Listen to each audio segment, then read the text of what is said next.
দর্শক বন্ধুরা, আজকে আবার এসেছি একটা নতুন রেসিপি নিয়ে। যদিও বাঙালির ঘরে ঘরে সকলেই এই রেসিপিটা খুব বানিয়ে খান, আমরাও খেয়েছি। আবার আজকে বানাচ্ছি বন্ধুদের সঙ্গে, তাই শেয়ার করতে চলে এলাম। মোচা, কলা গাছের কলার আগে যে স্টেজটা মোচা ফুল, সেইটা আজকে সেই মোচাটা রান্না করব। বাঙালিরা সবাই জানে। মোচাটাকে আমি খুব সুপার ফাইন করে কেটে কেটে নিয়েছি। এবার একটু স্টিম করে নেব। স্টিম করে নিয়ে কীভাবে বানাচ্ছি আপনাদের সঙ্গে শেয়ার করব। দর্শক বন্ধুরা, আমি মোচাটা সেদ্ধ করে নিয়েছি এবং খুব ভালোভাবে একটু চটকে মেখে নিতে হবে, কেন এটাকে একটু মসৃণ করে না নিলে রান্নাটা খুব ভালো হয় না। আর এর সঙ্গে আমি একটু আলু নিয়েছি, আলু দিয়ে করব।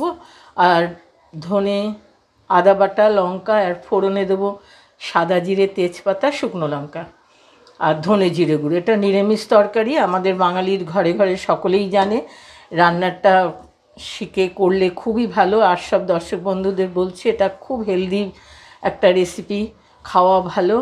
কলার মোচা আজকে আমি সেটাই দেখাচ্ছি আপনাদের সঙ্গে। খুব সিম্পলভাবে করছি আমি, এর মধ্যে আর উল্টোপাল্টা কিছু দেবো না।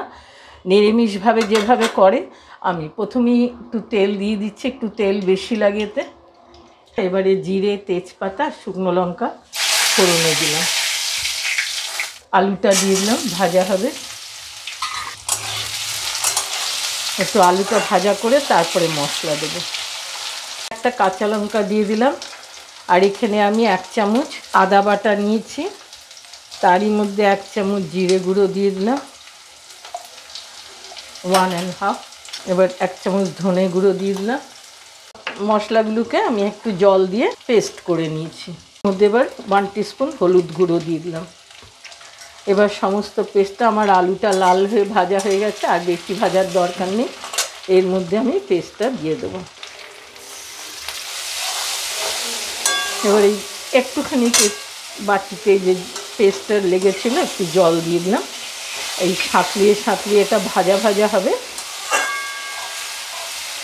যখন তেলটা ছাড়বে সেই সময় আমি মোচাটা দেবো।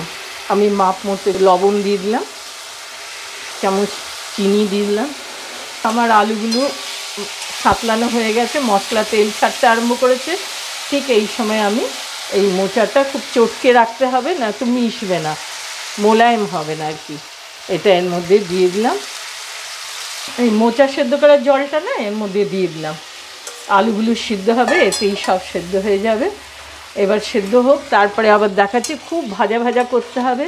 মোচাটা তরকারি কখনই কি সুন্দর হলুদ পরিষ্কার রং হয় না, কারণ এটা সেদ্ধ করলেই কালো। কাটার সময় একটু পরিষ্কার থাকে, তারপরে সেদ্ধ করে রান্না করলে কালো, কিন্তু খেতে অপূর্ব। কালো বলে অবহেলা করা যাবে না, এর মতো একটা সুস্বাদু রেসিপি হয় না।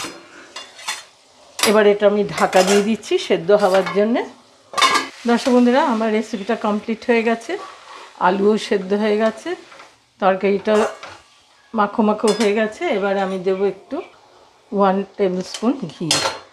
এইসব নিরামিষ তরকারিতে ঘি, গরম মশলা দিলে খাওয়াটার টেস্টটা ভালো হয়। 1 টিস্পুন গরম মশলা দিয়ে দিলাম। একটু ভাজা ভাজা করতে হবে, ঘি গরম মশলা দিয়ে একটু নাড়াচাড়া করে এবার আমি নামিয়ে নেব। ভাজা ভাজা করে নিলাম। এবার আমি এটাকে ট্রান্সফার করব বাউলে। দর্শক বন্ধুরা, আমার মোচার তরকারিটা হয়ে গেল। এটা আমরা সকলেই বাঙালিরা জানি, এবং সব বন্ধুদের সঙ্গে শেয়ার করে দেবেন, যাতে অনেকেই যে রেসিপিটা জেনে রেঁধে খেয়ে দেখতে পারেন। এরকমভাবে রেসিপিটা বন্ধুদের সঙ্গে শেয়ার করলে, বন্ধুরা ভালো লাগলে লাইক করবেন, সাবস্ক্রাইব করবেন, বেল আইকনটা টিপে দেবেন, অনেকের সঙ্গে শেয়ার করবেন। আপনাদের মতামত কমেন্ট বক্সে জানাবেন। আজকের মতো রাখছি, আবার নতুন রেসিপি নিয়ে আসবো।